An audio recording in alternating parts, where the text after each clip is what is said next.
అసహనం అండి. చాలామంది చిన్న వాటికి కూడా అసహనానికి గురవుతారు, చిరాకు పడతారు, ఆగ్రహవేశాలకు గురవుతారు. చిన్న విషయానికి అరుపులు కేకలతో అవుతుంది. ఉదాహరణకు ఒక పాప పాలు సీసా పడింది అనుకోండి, లేదనుకుంటే టీ కప్పు వలిగింది అనుకోండి.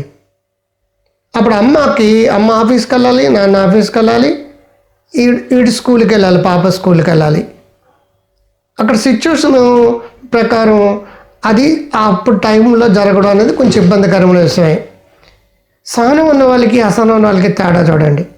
వెంటనే నీతో ఏగలా చచ్చిపోతున్నాను, అన్నీ మీ నాన్న బుద్ధులే, నువ్వు ఎప్పుడు అంతే అని చెప్పేసి పాపను పట్టుకు తిట్టడం, లేదంటే అరవడం, లేదంటే కోపడడం, అన్నీ మీ వల్ల వచ్చిందని మొగుడిని తిట్టడం, మొగుడేమో పిల్లని తిట్టడం, నాకు ఆఫీస్ టైం అయిపోతుంది అనుకోవడం, కేకలు పెట్టడం, మరొకటి పెట్టడం, ఇంకోటి పెట్టడం. ఆఖరికి వీళ్ళందరూ ఇది కొట్లాట్లు, తిట్లాట్లు, అరుపులతో ఇంటికి వెళ్ళేటప్పటికి ఎంత అవుతుందండి? ఆఫీస్ దగ్గర లేట్ అయిపోతుంది. అక్కడ మళ్ళీ బాసులు తిడతాడు.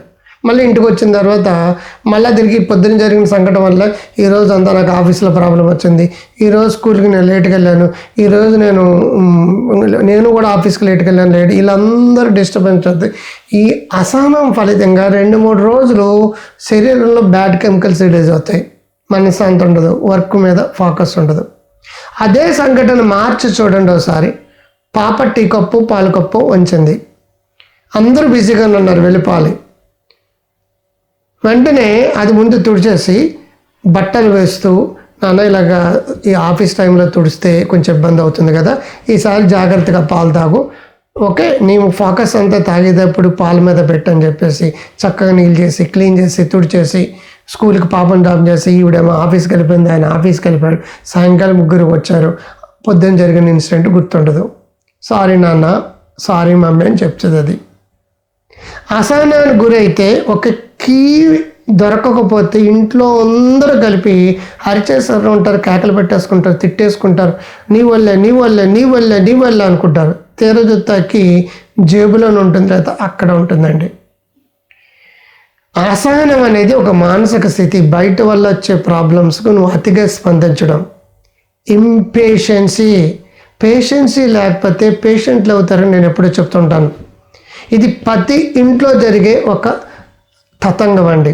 అసహనానికి, చిరాకుకి, రిపీటెడ్గా సర్రును కోపాల ఆగ్రహాలకి, ఒకరి మీద ఒకరు బ్లేమ్ చేసుకోవడానికి, నిందారోపణలు చేసుకోవడంతో బాడీ అంతా బ్యాడ్ కెమికల్స్, కార్టిజోల్స్, హైడ్రోక్లోరిక్ యాసిడ్ ఎక్కువ ఫామ్ అవడాలు జరుగుతాయి. అందుకే వీళ్ళకి ఇండైజెషన్ కానీ ఎసిడిటీలు కానీ వస్తుంటాయి. కార్టిజోల్స్ రిలీజ్ అవ్వడంలో బీపీలు, షుగర్లు పెరుగుతాయి.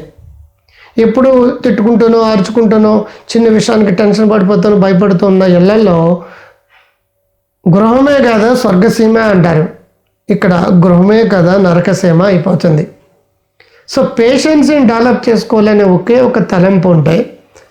ఏదైనా ఇన్సిడెంట్ జరిగినప్పుడు ఇమీడియట్గా స్పందించడం ఆపి 10 నుంచి 0 వరకు అంకెలు లెక్క పెట్టండి, 10, 9, 10 అని. Then take a decision. ఇప్పుడు డెసిషన్ తీసుకోండి. ఏదైనా ఇన్సిడెంట్ జరిగినట్టు వెంటనే రియాక్ట్ అయిపోద్దు. 10 సెకండ్స్ తర్వాత 10 కౌంట్ తర్వాత రెస్పాండ్ అవ్వండి. అసహనం అనేది నీకు బాడీలో దరిద్ర కెమికల్స్తో పాటు నీ రిలేషన్షిప్ని ఇబ్బంది పెట్టి నీకు చాలా సమస్యలు క్రియేట్ చేస్తుంది. ఎంత త్వరగా పేషెన్సీని డెవలప్ చేసుకుంటే, ఎంత త్వరగా ఓపికని డెవలప్ చేసుకుంటే, ఎంత త్వరగా మనసుని కూల్ చేసుకుంటే నువ్వు ఆనందంగా, సంతోషంగా, ఆరోగ్యంగా ఉంటావు. నీ కుటుంబం ఉంటుంది. నువ్వు ఎక్కడ పని చేస్తున్నావో అక్కడ కూడా మంచి వాతావరణం ఏర్పడుతుంది. సో ఇది నచ్చితే లైక్ చేయండి, కామెంట్ బాక్స్లో బాగుందని పెట్టండి, షేర్ చేయండి, సబ్స్క్రైబ్ చేయండి.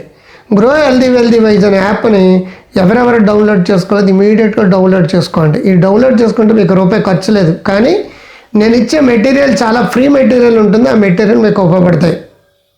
అండ్ డాక్టర్ క్రాంతి గారి అనే యాప్ను కూడా డౌన్లోడ్ చేసుకోండి. దీంట్లో 8 కేటగిరీలు ఉంటాయి. డాక్టర్ క్రాంతి గారిలో ఆడియో బుక్స్,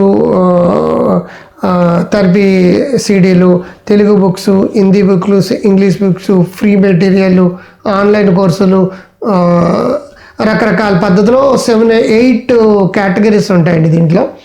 ఇవన్నీ మీకు డిజిటల్ కంటెంట్ మీకు ఇస్తున్నప్పుడు ఏంటంటే అది మీరు కొనవలసిన అవసరం లేదు. అట్లీస్ట్ ఇటువంటి మీకు ఇంత నాలెడ్జ్ ఇక్కడ ఉంది అనే విషయం తెలిసి ఒకటొకటి మీరు అలా తిరగేసినా మీకేమో కొత్త ఆలోచనలు వస్తాయి. దాంట్లో ఫ్రీగా పెట్టిన మీరు డౌన్లోడ్ చేసుకోవచ్చు.